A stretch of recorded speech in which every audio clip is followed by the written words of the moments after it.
কয়েকদিনের তীব্র তাপদাহে গবাদি পশু নিয়ে বিপাকে পড়েছেন সিরাজগঞ্জের শাহজাদপুরের খামারিরা। অতিরিক্ত গরমে দুধ কমে গেছে, বেড়ে গেছে গোখাদ্যের দাম, গবাদি পশু আক্রান্ত হচ্ছে নানা রোগে। ফেরদৌস রবিনের পাঠানো তথ্য ভিডিও চিত্র নিয়ে আল মুকসিদের রিপোর্ট।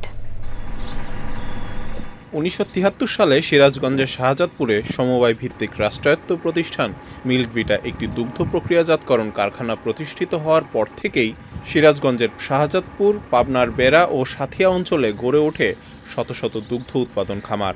এই খামারগুলোতে উন্নত জাতের গাভী থেকে প্রতিদিন গড়ে উৎপাদন হয় ৫ থেকে ৬ লাখ লিটার দুধ।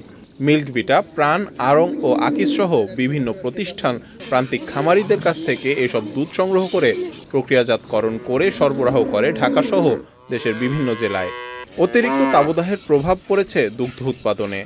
গড়ে প্রতিদিন দুধের উৎপাদন কমেছে ২০ থেকে ৩০% বলছে খামারিরা।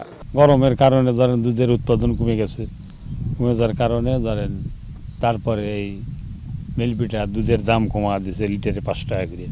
আগে যদি হইতে ১২০০, এখন একটা গরুর ওখানে ২০০-৩০০ করে দুধ ঘাটিয়ে দিচ্ছে। তীব্র তাপদাহে গবাদি পশুর মৃত্যুর পাশাপাশি পশুর শরীরে দেখা দিচ্ছে লাম্পি স্কিন, জ্বর, ঠান্ডা, খুরা রোগ সহ নানা রোগের জীবাণু। রোগ ব্যাধি অনেক বেড়ে গেছে, যেমন জরা রোগ আছে, ল্যাম্পিং আছে, জরা ব্যাধি, অন্যান্য ব্যাধি গরু প্রতি হচ্ছে আর কি।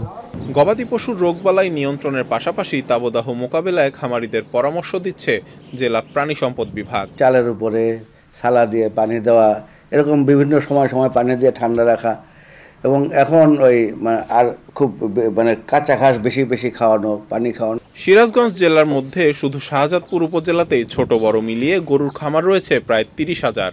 এসব খামারে গরু রয়েছে প্রায় ৪ লাখ। আল মুকসিদ, চ্যানেল আই। বান্ডেল থাকলে প্রতি সেনমানিতে টাকা বাঁচবে। বিকাশ সেনমানি বান্ডেল কিনে জিতুন প্রতি লেনদেনে।